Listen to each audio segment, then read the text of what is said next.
Hi friends, Assalamu alaikum. Welcome to Farani's kitchen. எல்லாரும் எப்படி இருக்கீங்க? நாங்கள் இன்றைக்கி Farani's kitchenல பாலானம் எப்படி செய்கிறேன்றதை காட்ட போகிறோம்.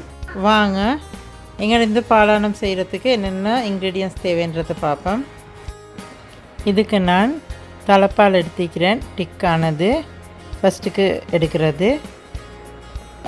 தண்ணிப்பால் எடுத்துக்கிறேன். ரெண்டாவது எடுக்கிறது. உளுவரிசி, மாசி, வெங்காயம், ரம்பு, வெள்ளை வெங்காயம், பச்சை கொச்சிக்காய், கருவேப்பிலை, கோரக்காய் ஒரு துண்டு, மஞ்சத்தூள் இவ்வளவு தான் எடுத்துக்கிறேன். வாங்க இப்போ நாங்கள் எடுத்த பாலானத்தை எப்படி செய்கிறேன்றதை பார்ப்போம். ஃபஸ்ட்டுக்கு நான் சட்டி ஒன்று எடுத்து அதில் நாங்கள் எடுத்து வச்சுக்கொண்ட தண்ணிப்பால் 2 கப்பையும் ஊற்றிக்கொள்கிறேன். நான் இதை அடுப்பில் வச்சில்ல. அடுப்பில் வைக்கும் போது சட்டியில் நான் இந்த தண்ணிப்பால் ஊற்றிக்கொள்கிறேன். உங்களுக்கு கூடையாக செஞ்சு கொள்கிறதுக்கு ஒன்றுமெண்டா நீங்கள் உங்களுக்கு தேவையான அளவு தண்ணிப்பால் ஊற்றி எடுத்துக்கோங்க. இதுக்கே நான் மீடியம் சைஸ் வெங்காயம் ஒன்று எடுத்து மெல்லிசாக வெட்டி வச்சுருந்தேன். அதையும் நான் இதிலே போட்டுக்கொள்கிறேன். அதுக்கே நான் வெள்ளை வெங்காயம் 2 காய் எடுத்து சின்னதாக வெட்டிக்கிறேன். அதையும் போட்டுக்கொள்கிறேன். அதிலே ரம்பையும் போட்டு பச்சை கொச்சிக்காய் ஒன்று எடுத்து வச்சுருந்தேன். அதையும் பெருசாக 3-4 வெட்டி அதையும் போட்டுக்கொள்கிறேன். அதிலே கோரக்காய் ஒரு துண்டையும் போட்டுக்கொள்கிறேன். அதிலே கருவேப்பிலை கொஞ்சமும் போடுறேன். இதுக்கே நான் மாசித்தூள் கொஞ்சமும் போட்டுக்கொள்கிறேன். நீங்கள் மாசித்தூள் உங்களுக்கு தேவையான மாதிரி போட்டுக்கோங்க. ஏண்டா மாசித்தூள் போட்ட முட்டுக்கு டேஸ்ட்டாக இருக்கும். இதில் நான் உளுவரிசி 1 டீஸ்பூனும் போட்டுக்கொள்கிறேன். அதுக்கே நான் 1/2 டீஸ்பூன் மஞ்சத்தூளும் போட்டுக்கொள்கிறேன்.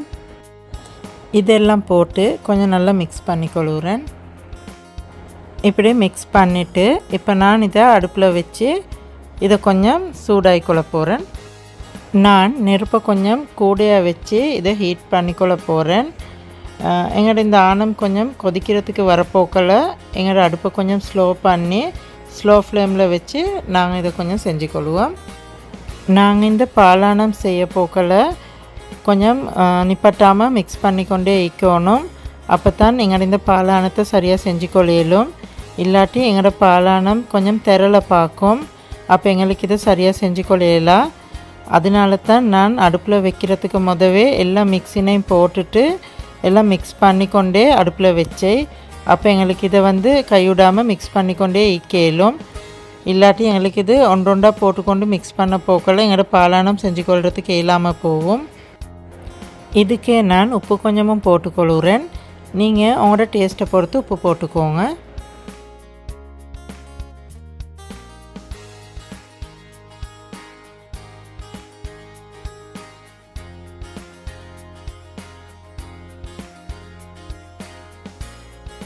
உங்களுக்கு விலங்குதாய்க்கும் எங்களோட பாலானம் கொஞ்சம் கொதிச்சு கொண்டு வருவது. இப்படி கொதிச்சு கொண்டு வரப்போக்கில் நாங்கள் அடுப்பை கொஞ்சம் ஸ்லோ பண்ணி ஸ்லோ ஃப்ளேமில் வச்சுக்கொண்டு அதுக்கே நான் டிக்கா தலைப்பால் 1 கப் எடுத்துக்கிறேன். அதையும் நான் இதில் ஊற்றிக்கொள்கிறேன்.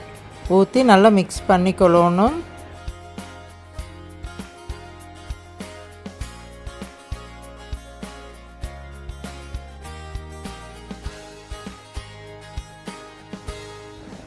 உங்களுக்கு கொஞ்சம் உரப்பாக இருந்தால் நல்லமென்று நினைக்கிறதா இருந்தால் இதுக்கு கொச்சிக்காத்தூள் 1/2 டீஸ்பூன் போட்டுக்கொள்ளையிலும்.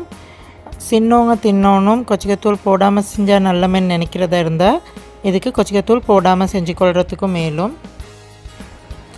எங்களோட பாலானம் கொஞ்சம் நல்லா கொதிச்சு கொண்டு வர காட்டிலையும் இதை நாங்கள் இப்படியே ஒரு 2-3 நிமிஷம் கொஞ்சம் நல்லா மிக்ஸ் பண்ணி இருக்கணும்.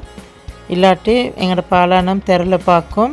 அதனால் நாங்கள் இப்படி 2-3 நிமிஷத்துக்கு கொஞ்சம் நல்லா மிக்ஸ் பண்ணி கொதிக்க வச்சு எடுத்துக்கொள்வோம்.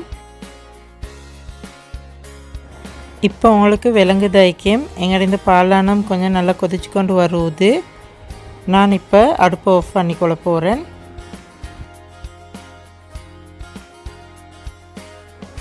நான் இப்போ அடுப்பை ஆஃப் பண்ணிட்டேன். அடுப்பை ஆஃப் பண்ணிவிட்டு இதை கொஞ்சம் மிக்ஸ் பண்ணிக்கொள்கிறேன். எங்களுக்கு விருப்பம் என்றால் இதில் முட்டை 2 உடைச்சி ஊற்றி மிக்ஸ் பண்ணி எடுத்துக்கொள்கிறதுக்கு மேலும் அடுப்பு ஆஃப் பண்ணினதுக்கு போகிறோம். அப்படி இல்லாட்டி முட்டையை அவிச்சு வெட்டி போட்டுக்கொள்ளையும் மேலும் நான் இதுக்கு 2 முட்டை உடைச்சி இப்படி மிக்ஸ் பண்ணி எடுத்துக்கிறேன். அதையும் நான் இதில் ஊற்றி மிக்ஸ் பண்ணிக்கொள்ள போகிறேன்.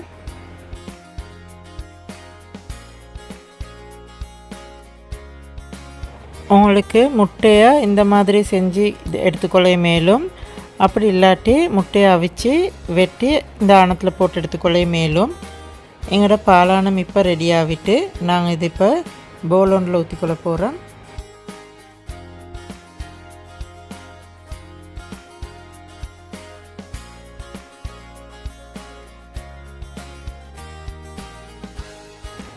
இது நாங்கள் இன்றைக்கி ஃபரானிஸ் கிச்சனில் செஞ்சு கொண்ட பாலானம். நீங்களும் செஞ்சு ட்ரை பண்ணி பாருங்கள். இது நல்லா டேஸ்ட்டாக இருக்கும். நீங்களும் செஞ்சு ட்ரை பண்ணி பார்த்துட்டு உங்களோட கமெண்ட்ஸ் எங்களுக்கு சொல்லுங்கள்.